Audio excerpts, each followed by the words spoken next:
Item number 13 and 14 shall be taken up together. Now, Dr. Shashi Tharoor.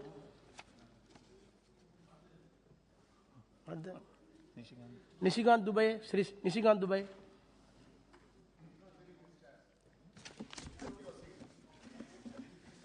धन्यवाद सभापति महोदय. Just behind is my seat and have taken permission. So now this is my block. Mr. Tharoor came, sir. Okay. Shashi, Dr. Shashi Tharoor, please. My apologies, Mr. Speaker. Mr. Chairman. Thank you for this opportunity to present my party's views on the supplementary demands for grants 2022-23. We are meeting at an uncertain time for economic revival in our country. The economy has been laid low ever since demonetization and then shattered by the pandemic and the resultant lockdown. The star performers like tourism and the services sector were devastated and are only now recovering. And if the backbone of the economy, agriculture and the MSMEs, can be described in any one word, they're both in crisis.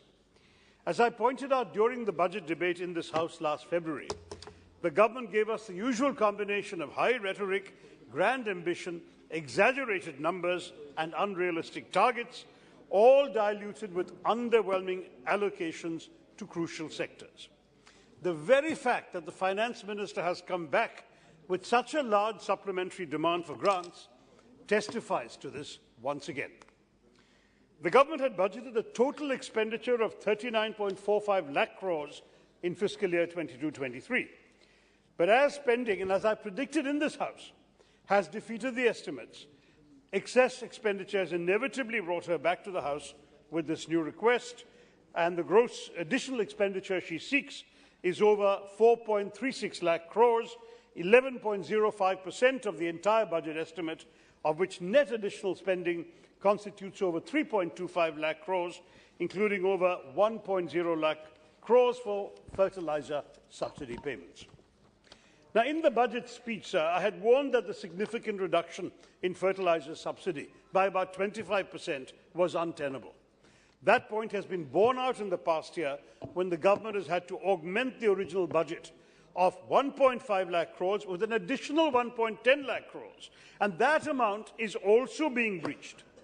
To remind, the 2022-23 budget estimate was 1,09,242.23 crores.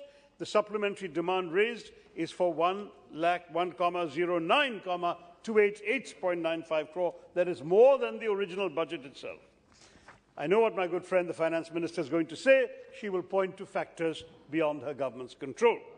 Now, while the increased cost of imports, including of raw materials, largely due to the Ukraine-Russia conflict, does explain a part of the adjustment, a more than 100% estimate in the budget estimate, a more than 100% increase in the budget estimate, does raise the question as to whether the government is finding it difficult to wrap its collective heads around the evolving situation and is capable of charting a robust future-looking vision.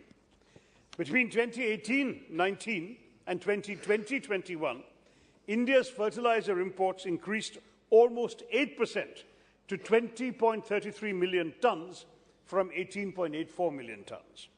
Of course, we can't control all the surprises that global geopolitics may throw up. But regardless, sir, it is indeed a matter of concern that we are becoming increasingly reliant on imports of fertilizers. The government cannot afford to sit tight when the circumstances are favourable and then put blame on external factors when unfavourable conditions arise. We need to be prepared, and it's a matter of concern that all the government's talk on Atmanirbharta hasn't come to our help in this challenging time. To take one example, in March 2022, the government mandated the revival of 6 central PSU fertilizer units to augment domestic production of urea. What is the status of these plants? What is their production? What are we doing to improve self-reliance? No, we're continuing to import, and she has come back for more money. The Standing Committee on Chemicals and Fertilizers, which I have just had the pleasure of becoming chair of, but 2 years ago, under the chairmanship of my good friend Ms. Kanimuri, found that many fertilizer manufacturing facilities are not working at their maximum efficiency and are using highly outdated technology and systems.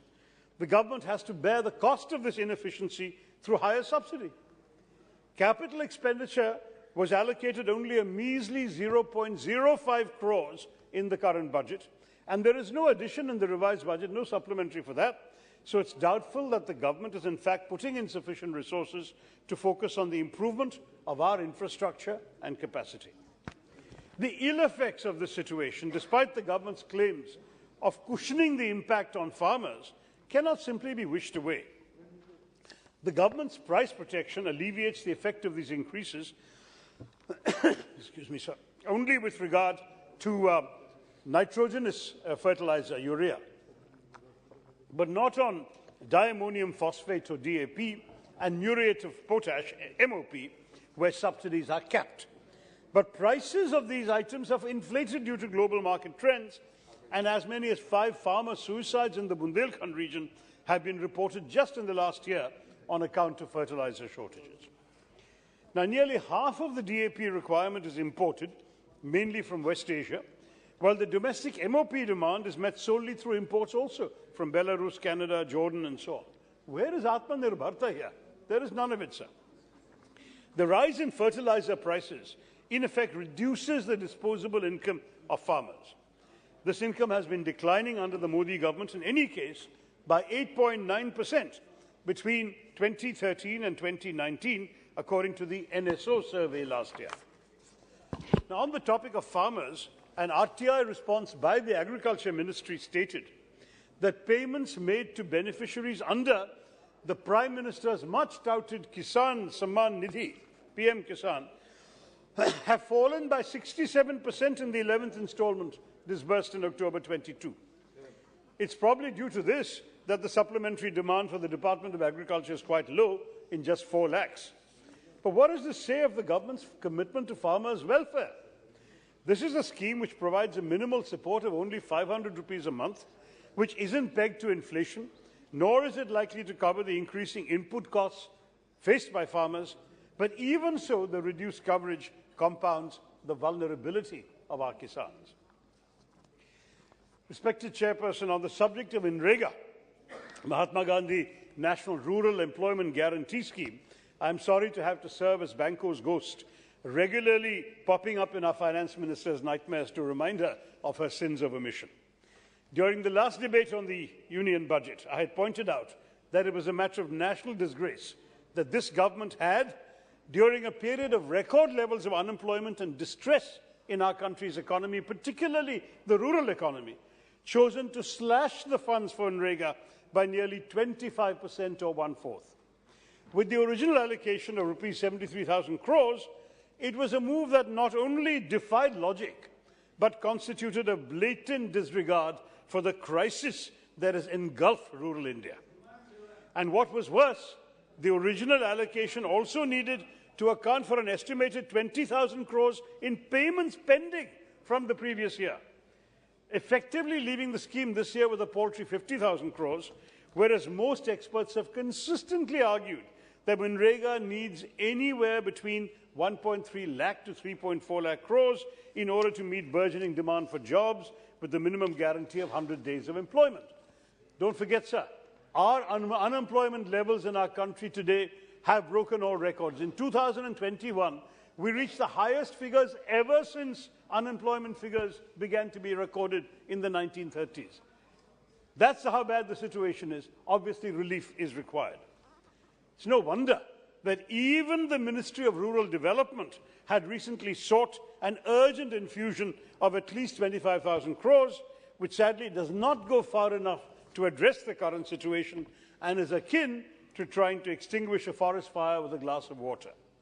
As recently as May and June this year, over 30 million individuals had sought work under MNREGA.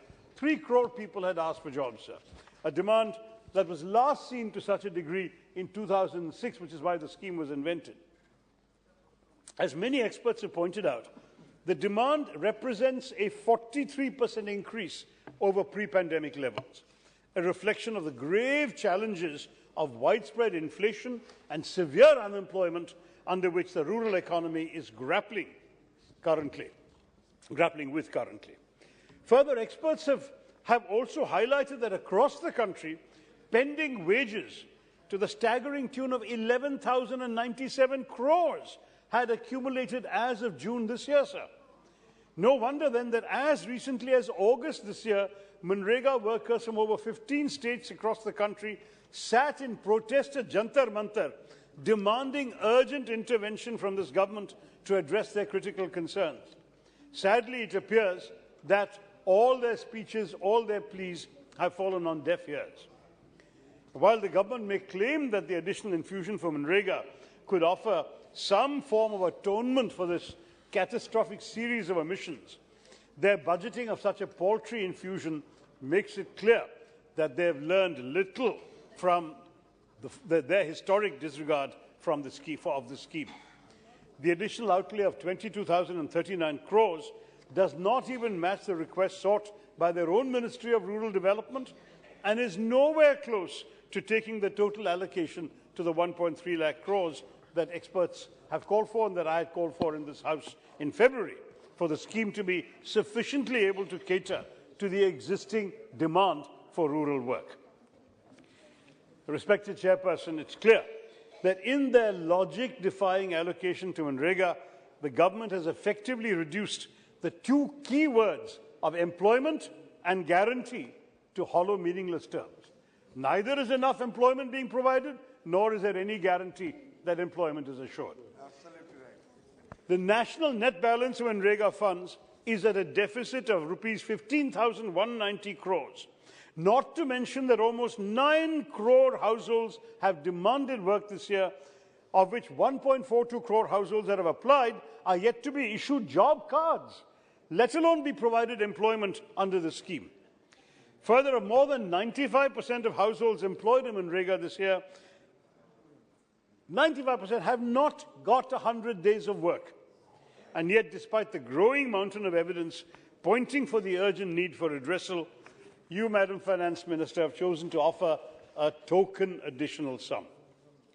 In fact, the overall allocation to the rural sector has seen a scale down from rupees 2,16,342 crores to 1,94,633 crores, including the Pradhan Mantri Awas Yojana Gramin and the National Social Assistance Programme schemes, indicating the government's negligence of the social sector. And while the PM Awas Yojana Gramin had a mandate to build a Pakka house with basic amenities for all homeless families and for all those living in kacha or dilapidated houses, by March 2022 it could achieve only 55% of its target by December last year, forcing the government to extend its deadline to provide Pakka houses to all families in rural India by 2 years.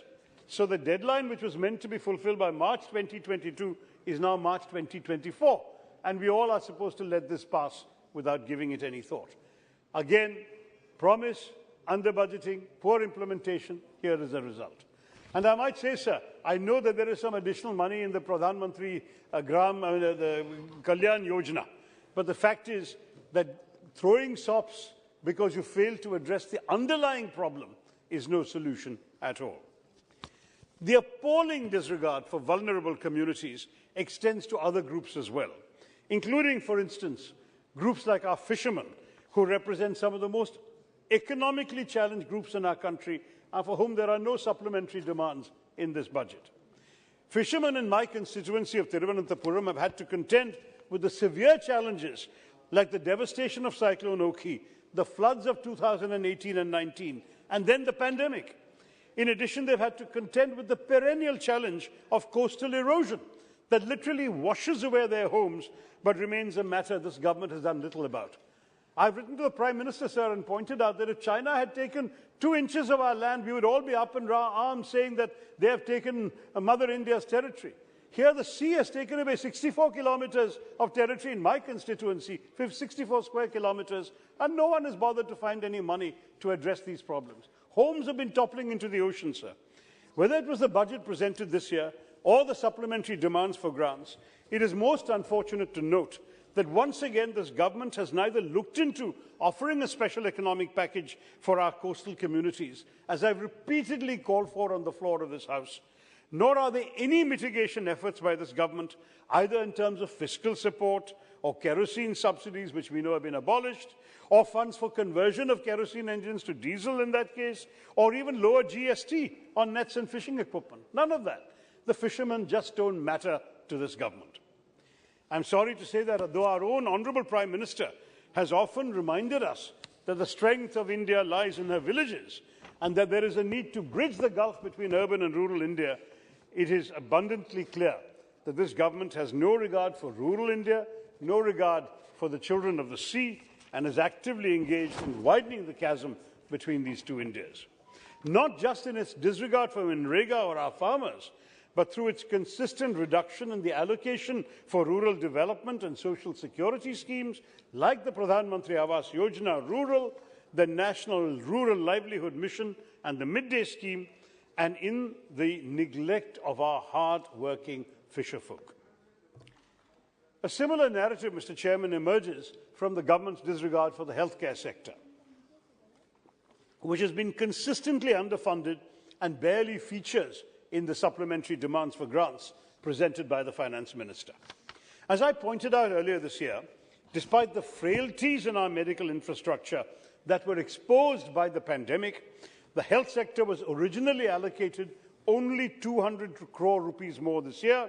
Yet again, I must say that the overall decrease after factoring inflation was a long way off from the goal envisaged in the National Health Policy 2017, which had announced that they would spend 2.5% of GDP on health.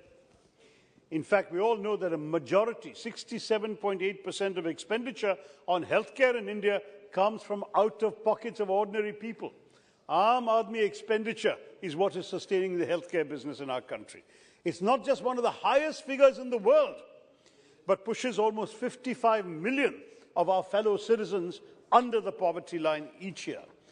People are living one serious illness away from poverty, sir. The COVID-19 pandemic has offered a fresh impetus for more financial support from the government, not just in healthcare, but also in critical research on public health. Yet, rather than learn from these lessons, the government has only nominally increased funds for the Ministry of Health and Family Welfare, and there is no significant number in the supplementary demands for grants. Now, we note that 22,000 crores are to be paid to the oil marketing companies for their losses on LPG cylinder sales. There are no supplementary allocations specifically for their losses on fuel. But I would like to draw the attention of this House to the troubling fact that government data shows that fuel prices are being kept unchanged for weeks and sometimes months before assembly elections, only to be changed soon after. Data from the Oil Ministry's Petroleum Planning and Analysis Cell shows that petrol and diesel prices have been controlled, that most of the control is exerted in the months leading up to an assembly election and are relaxed once the assembly elections are over. For example, an excellent article in the print today shows that prices were kept unchanged for 5 days before the assembly elections in Arunachal Pradesh, Andhra Pradesh and Sikkim in April 2019 and changed after. By the time the Bihar elections were held in November 2020, prices were kept unchanged for 51 days before the last date of polling and then began to be changed within 2 weeks after. Before the West Bengal elections in 2021, fuel prices were kept unchanged for 31 days before the last date of polling and were changed just 5 days after. Then, of course, the duration of unchanged fuel prices rose sharply because of oil prices in the international market. Before the 5 assembly elections in February-March of this year, UP, Goa, Manipur, Punjab, Uttarakhand, prices were kept unchanged for a whopping 4 months prior to the last day of polling. Notably, the revision of prices resumed just 2 weeks after the elections got over. And the recently concluded elections in Himachal and then Gujarat showed a similar trend. Fuel prices were kept unchanged for more than 8 months before the last day of voting in Gujarat, and it remains to be seen for how long these prices will remain unchanged now that the elections are over. I say this, sir, because while the Finance Minister will say that pricing decisions lie with the oil marketing companies, that is unlikely to be the case since it's clear that it is the oil marketing companies that have to bear the brunt of having to buy expensive oil and sell fuel at cheaper prices to suit the government's political convenience. This will ultimately pose a cost to us, the taxpayers, either in terms of any bailouts the government has to transfer to these companies to cover their losses, or to all of us as consumers, because even with world oil prices reducing as they now or in the future, fuel prices in India will be kept high so these companies can recover their losses. Otherwise, yet another supplementary demand for grants will be needed, Mr. Chairman. Now, let me try and pull all this together. During my intervention at the time of the debate on the Union budget in February, I'd pointed out that we'd have to look at the macroeconomic figures presented by the Finance Minister with healthy skepticism. And in many ways, the supplementary demands for grants we've got confirm this suspicion. For instance, the additional demands confirm that it's unlikely that the government will be able to stick to its claim of a 9.5% fiscal deficit target, which itself, of course, represented a 6% rise from last year's target. The current cash outgo of 2,99,000, basically 3 lakh crores, clearly shows that the government will be unable to stick to its own intentions of capping the fiscal deficit at 6.8% of GDP. Now, while we in the opposition can understand the critical need for government spending as a result of the pandemic, and we ourselves have been calling for some government spending the government has not been willing to do, like in Rega, we urge the government to stop presenting unrealistic targets before the House and offer more transparent numbers before this country. Take, for instance, the disinvestment targets. The previous fiscal targets relied all too much on the unrealistic assumption that the government would receive 1.7 lakh crores in disinvestment receipts. But we all know this government has failed to meet their disinvestment target in 4 out of 6 years since 2014. In the rare instances where they've managed to do so, it has only been made possible by the comical situation where one PSU has bought shares from another PSU. That track record extends to this year as well. At the end of October, the government has only managed to raise 9,333 crores, according to data from the Controller General of Accounts. Moreover, while a lot was said about the sale of the national carrier Air India to the Tata Group, a significant component of these demands for grants involves a 62,057 crore allocation for the Air India Asset Holding Company Limited, which carries the burden of the majority of the debt that the carrier was under. As part of the sale, the government has remained liable for nearly 46,000 crores, a debt that has been unfairly passed on to the taxpayers. I've been listening to the late Jaitley ji's and now Madam Sitharaman's budgets attentively since 2014, Mr. Chairperson. Every single year, he and she have announced fiscal deficit targets, and every single year they have failed to meet them. You have mentioned privatization targets and failed to meet them. You projected improvements in the tax to GDP ratio, and you failed to meet those. You promised Achhe Din, and now you've moved the goalposts some 25 years into the future, when none of you will be around to be accountable for that either. I'll wrap up in a minute, Mr. Speaker. I'm sorry to say that the underlying vision that this government has presented, first through the Union Budget 22-23 and now in these supplementary demands for grants, is a story of failure, a fondness for grand announcements followed by consistently inadequate implementation, a talent for developing flashy slogans like Achhe Din, New India, Make in India and Amrit Kal, none of which any of us have ever seen or seem likely to see. Thus, while destroying the foundations of all that was good and noble about the old India, and in so doing leaving the Indian middle class, the Aam Aadmi, the farmers, the fisherfolk, the poor and the marginalized to face today's Andhkal on their own.